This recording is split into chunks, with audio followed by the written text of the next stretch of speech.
Hey everybody, I'm here to talk about this full moon in Aries coming up this week on Sunday. It's going to be late Sunday evening in Brussels time, almost 11 p.m. And so if you're in India, for example, it'll be the 10th of October in the middle of the night. If you're in the States, it'll be in the late afternoon. So welcome to everybody. I'm going to start by having a look at the Libra Aries axis, which is going to go all the way through this presentation. And then we're going to look a little bit at the global situation because that's also being triggered by this axis. And I think the symbolism is extraordinary. And also then really looking at the healing energy of this full moon because it has a really extraordinary healing energy. It's fantastic. So if you're interested in knowing how this is going to affect you personally, I'm going to upload a separate video tomorrow for each individual sign. So Aries energy is like act first, think later, whereas Libra can take in all kinds of perspectives. So it tends to take more time. And that includes other people's needs and desires. So they're thinking so much about that they're not able to act decisively. Well, Libra is saying, wait, let's think about this and how this will affect other people. Aries is already marching out the door. And it's a classic balancing act between the me and the we. And this dichotomy shows up whenever you have these signs, or rather, wherever you have these signs in your chart, because everyone has these signs in their chart. A good question to ask yourself is, when do individual needs override the needs of the couple or the wider relationship? And when should we stand up for ourselves and our individual rights and protect and defend ourselves, which is Aries, against social pressure, Libra? These are urgent questions nowadays. The Aries-Libra axis is all about relationships, from our relationship with ourselves to our relationship with others, as well as relationships between nations.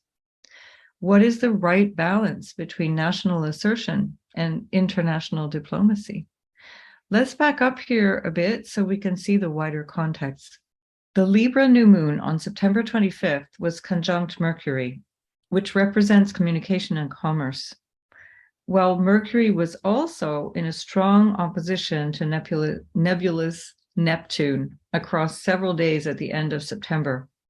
As Mercury slowed down and stationed direct in one of its home signs, Virgo, where it's very comfortable, on October 2nd, this opposition was at its strongest point since the 20th of August, the day that Mars entered Mercury's other sign of Gemini. And the ingress chart for any planet tells us a lot about what we can expect during that transit through the sign. In this case, Mars will be spending 7 months here, causing excitement, exaggeration, disruption in issues of communication and commerce all around the world and in our individual circumstances. Mars in Gemini is quick thinking, but it also jumps to conclusions. It's good at responding quickly to new situations, but it can be impulsive, where often more thoughtfulness would be more helpful. So when this less than reliable but more than clever Mars in Gemini is ruled by a Mercury that is currently shrouded in Neptunian vapors, we can be sure that both actions and words and business dealings of all kinds will not be what they seem to be throughout this transit, which means all the way through till the 25th of March, 2023. So now at the time of this Aries full moon, Mercury is moving direct and separating from this confusing opposition with Neptune. Many of our illusions, delusions, and romantic notions, including patriotic notions, which are highly romanticized at least, if you don't think that's romantic, but think of romantic in the general sense of the word, those will be shown to have been unreliable. One glaring example of the consequences of this delusional patriotism is the European economy, which is slowly festering from its self-inflicted wounds caused by its own European and American sanctions on Russia, and they're now in their 8th iteration. So even though they appear to have been failing and not even remotely had their desired effect on their target, they continue to renew these sanctions, while Europe is really suffering economically. So I want to point out here as well that the United States independence chart of the 4th of July, 1776, has Mars in Gemini in its seventh house of relationships and partnerships. U.S. foreign policy rather beautifully but tragically illustrates the kind of duplicity that can be present when Mars is in the sign of the twins. Being two-faced is one of the less flattering ways Gemini can be described, although this fickleness is not always ill-intentioned, sometimes just due to indecision or flakiness. Gemini also represents business, reflecting how U.S. business partnerships are an important feature of American identity overall. And notably, when Neptune had its rare conjunction to Jupiter back in mid-April, around the 12th, it was in a close opposition to the United States' own natal Neptune. So what happens when you don't know what you don't know? It's only possible to understand all of the implications once the fog clears. And around this time, a peace deal was being negotiated between Ukraine and Russia, which was mainly brokered by Turkey. Peace talks have been quietly ongoing through most of March, and those were elevated to high-level talks in Istanbul on the 31st of March, on the day before the Aries new moon of the 1st of April. The then British Prime Minister Boris Johnson suddenly appeared in Kiev on the 9th of April for a surprise visit to offer humanitarian support, they said. But that turned out to mean scuppering any hope of peace talks, as he told Zelensky, Ukraine's president, to stop negotiating with the Russians. It's widely understood that the US was behind Johnson's visit, pushing him to go as a less threatening face of NATO's alliance, and given America's long-standing open hostility to Russia, it wouldn't have been acceptable. By the way, the United States was also openly hostile to the Nord Stream pipeline since the 1980s, but that's a whole different story. And so this certainly did the trick, because the war now has rumbled on since April at the expense of tens of thousands of lives. A full moon is a culmination point, a moment of reckoning and potentially adjusting to whatever happened since the seeds were sown at the new moon, which is the beginning of a cycle. And this can both be in the context of the fortnight since the previous new moon. So, for example, in this case, the new moon in Libra that was on the 25th of September, as well as in the astrological lunar cycle, which we look back to 6 months before in the same sign. The Libra full moon that immediately followed reflected that failed attempt at diplomacy 6 months ago. It happened on the 16th of April. And now at this Aries full moon, we see the results of what that Aries new moon cycle seeded on the 1st of April. The results are clear, unfortunately, as all sides seem to be escalating combativeness rather than seeking diplomacy.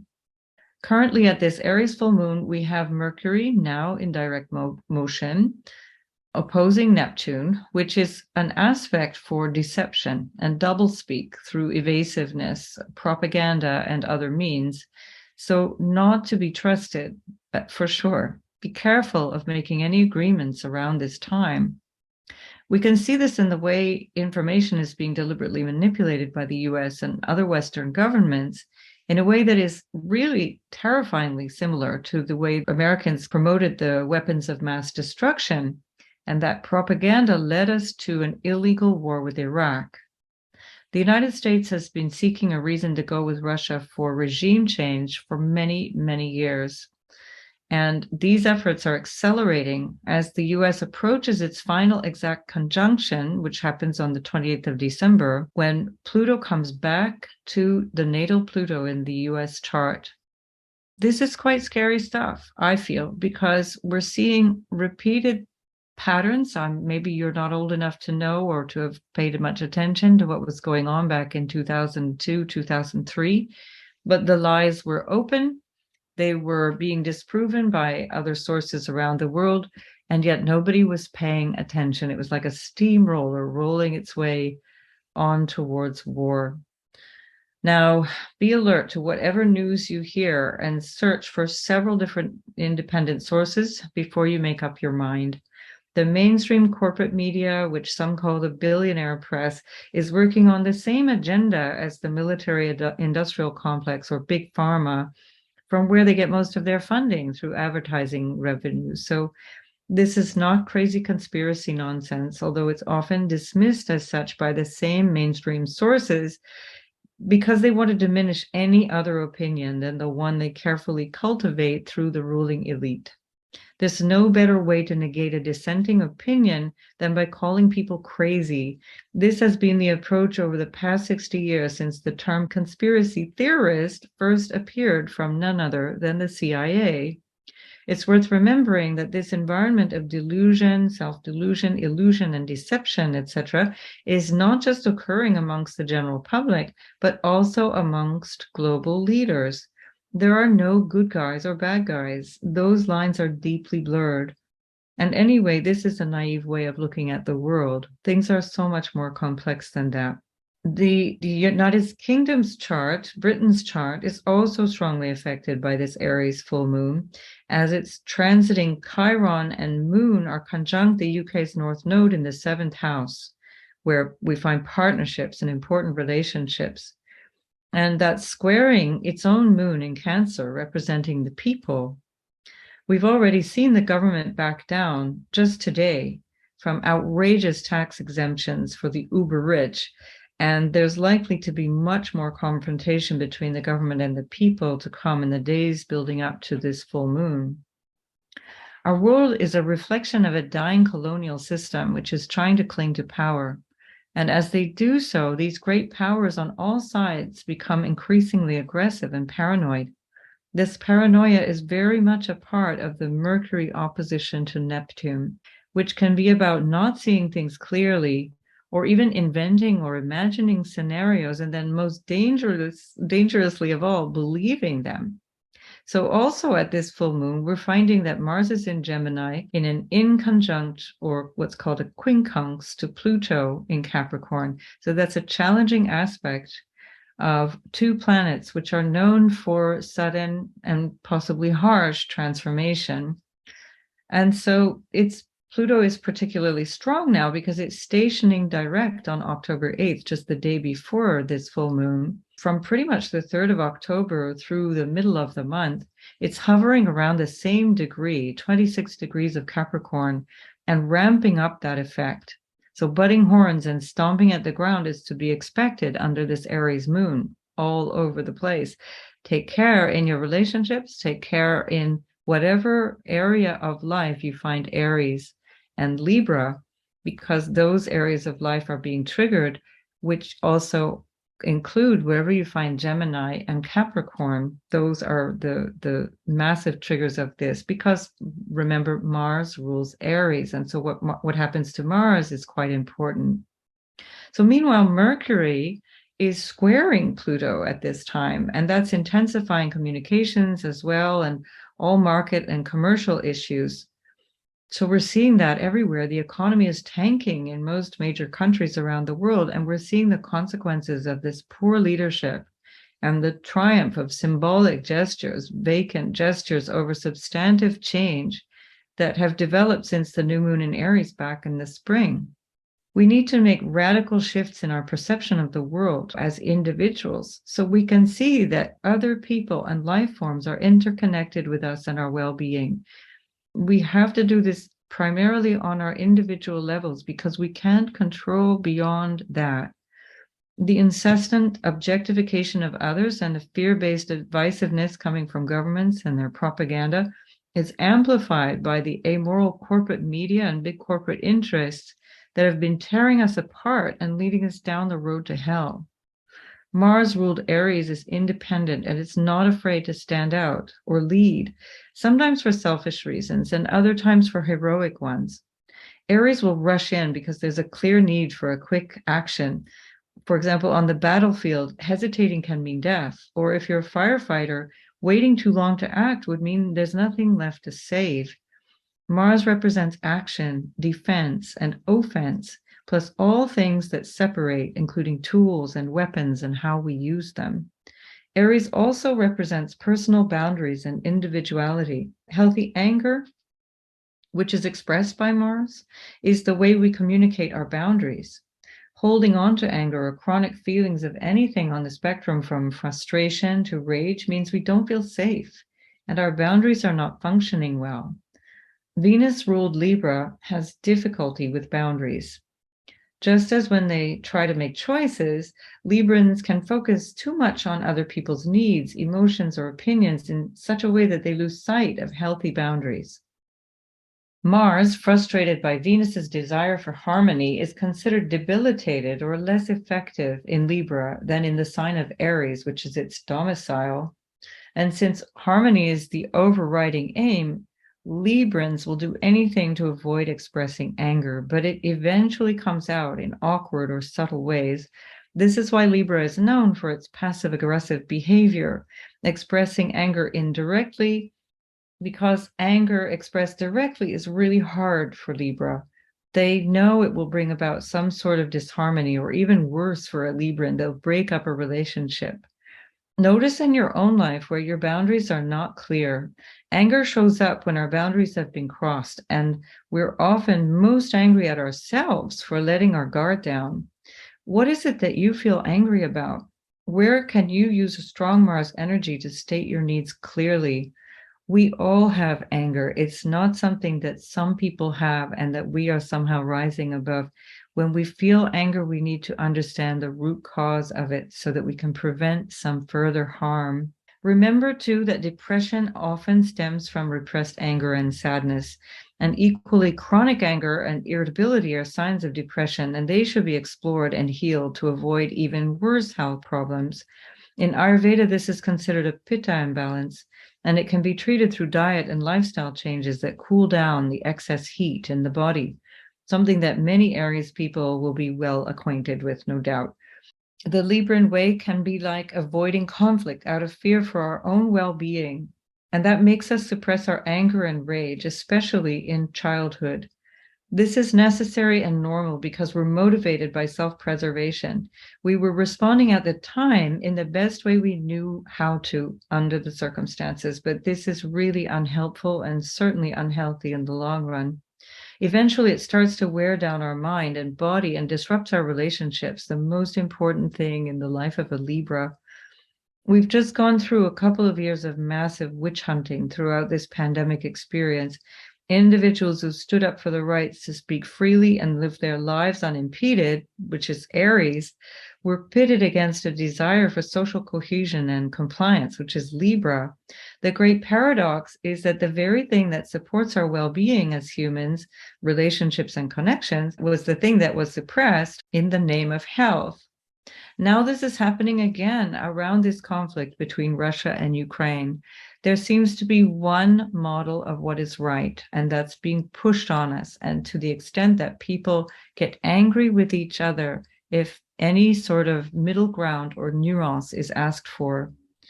So we've really had to work on this idea of finding harmony, and our global situation urgently requires rebalancing around the issues of healthy boundaries and expressed or repressed anger. Across the world, governments have imposed and crossed boundaries of their own people, as well as other nations in many ways. And now we're seeing this repressed anger bursting out nearly everywhere, adding to all kinds of long-standing conflicts. This overheated global situation, to which we're unavoidably connected, requires us as individuals to go deeper within ourselves to find and heal this unexpressed rage, intolerance, and unclear boundaries. In mindfulness practice, we can use a practice called RAIN. It's an acronym which stands for recognize, as in recognize what emotion you're feeling, allow or acknowledge, meaning acknowledge that that's happening and don't fight it, investigate, so investigating why this might be happening, where is that coming from, what's it starting from, and finally nurture, so taking care of yourself, including the anger, because you are not anger. The anger is within you. And that requires some kind of care. My teacher used to say to care for our anger like a baby who's crying. And this is a really healthy practice. This practice is best done in neutral times when emotions aren't too strong. And it's much harder when we're fully in the emotion, although it's possible to do with enough practice beforehand. And over time, you become quite adept at recognizing different emotional states, and then you can catch yourself before tipping into extreme emotions. It's really important now that we practice the acceptance of what is happening all around us. So you can practice rain with events as well, how you're relating to events in the world. But this also applies to past experiences, of course, as well. So that doesn't mean that we have to agree with what's happening either now or in the past, or that what is happening or did happen is actually okay. The first step that we need to take towards healing is to accept what is and to recognize that our only true choice is how we respond. The very act of resisting or hating something that's out there, supposedly, causes enormous psychological resistance within us. And that feeds back into the loop of repressed anger and rage and so on that we may have been experiencing for years, if not decades. So taking some time to breathe consciously each day is the most important way to deal with emotions. As stepping away from stressful situations can also help. Not that you're moving away in anger or rushing away in some kind of indignation, but you have compassion with yourself and the others involved, and you take yourself away so that you can take care of yourself. Again, using either rain or just simply breathing through it. So recognize when you need some time to understand how you're feeling before you re-engage in the conversation or the issue at hand, if you do at all, because maybe it's better if you just don't. A helpful question to think about in this context is, what are you unwilling to feel? That's the question to continue to explore within yourself. This question of what am I unwilling to feel is the question that we need to explore the deepest over time. It could be over a long period of time without any satisfactory answer. It doesn't matter, that you just keep allowing yourself to recognize that some things might be blocking inside, some things might be resisting being expressed. And the thing that you're avoiding is what has been suppressed over time, what Carl Jung described as the shadow. And yet that's what's driving your daily experience. Healing from past trauma or infractions of our personal boundaries and some kind of overstepping those boundaries through whether it be childhood or other relationships or even through abuse or simply lack of consideration. This is all highlighted at this full moon. This is an opportunity for us to heal. Chiron, which is all about healing, is currently in Aries. It's been there since May 2018, and it's showing us how to achieve self-acceptance as well as where we sabotage ourselves.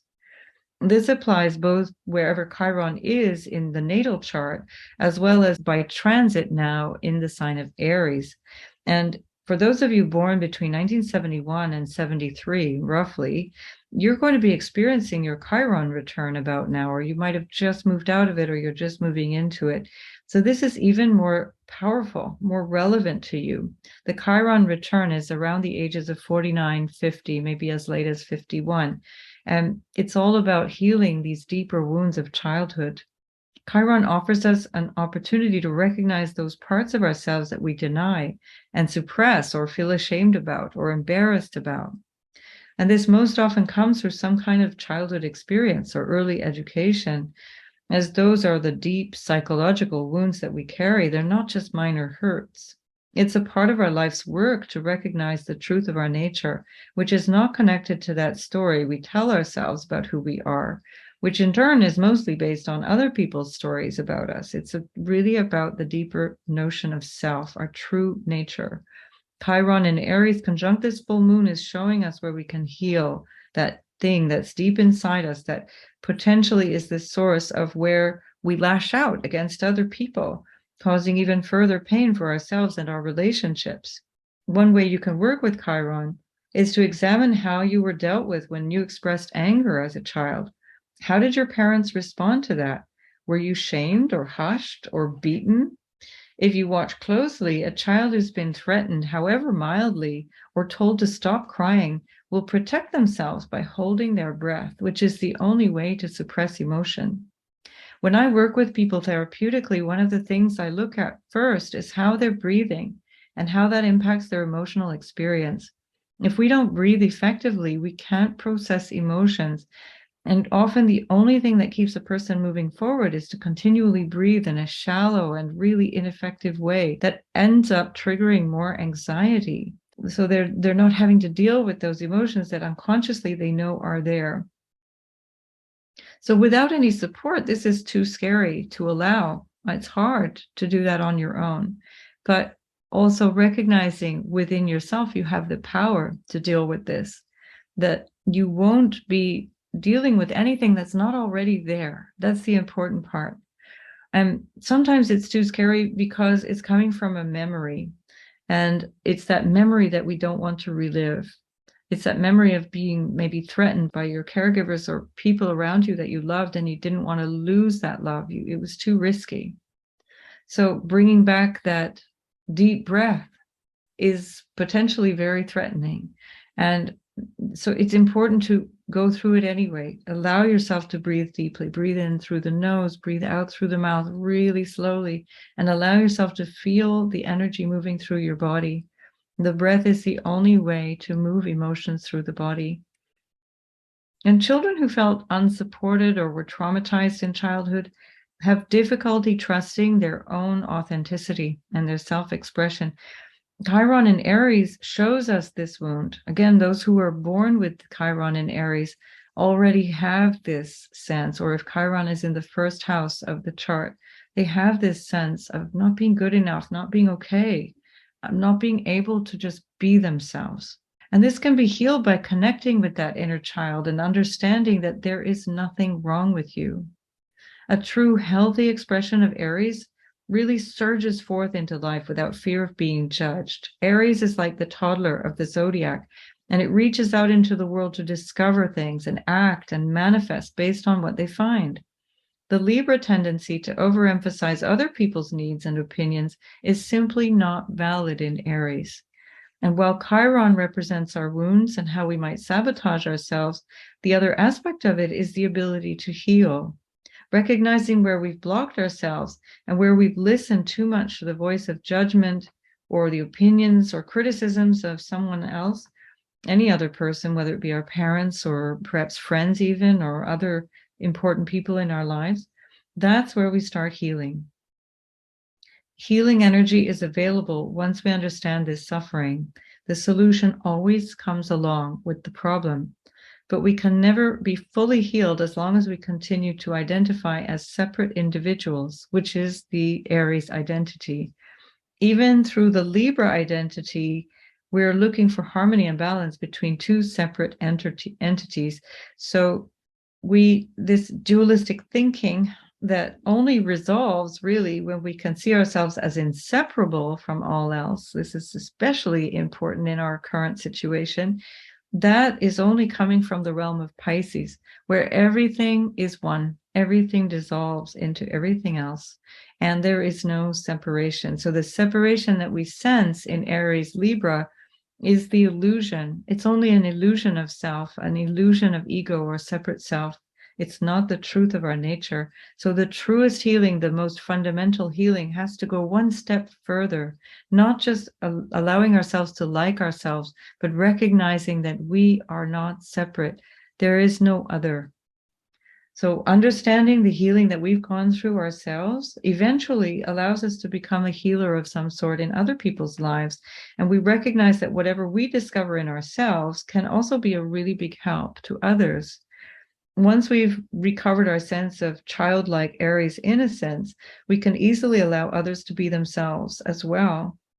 And in her 1992 book, A Return to Love, Marianne Williamson wrote, "As we let our own light shine, we unconsciously give other people permission to do the same. As we are liberated from our own fear, our presence automatically liberates others." Now, I think I may have read that passage probably thousands of times in the many years that I was teaching yoga, because I would often return to that passage at the end of a yoga class just to provide some sort of soothing affirmation of our own beauty, the incredible shining that comes from our own self, which is no different to the self that animates everyone else around us. And that healing that comes through Chiron can also be expressed in our day-to-day lives. It doesn't have to be a professional thing that you're suddenly becoming a healer. It just happens in everyday acts that allow for our own self to shine through without regard for the judgments and the criticisms of others. This social media age is it's so difficult to be like that because there's so much filtering, so much self-censorship, so much fear around how other people think of us. And it's really interesting to me that from the time that Chiron entered Aries in May 2018, that we've become increasingly aware of the harm done by social media. That Chiron in Aries is really all about that wounding of self-image, the wounding of the illusion of a separate self. And this is especially true for young people, and especially even more so for teenage girls.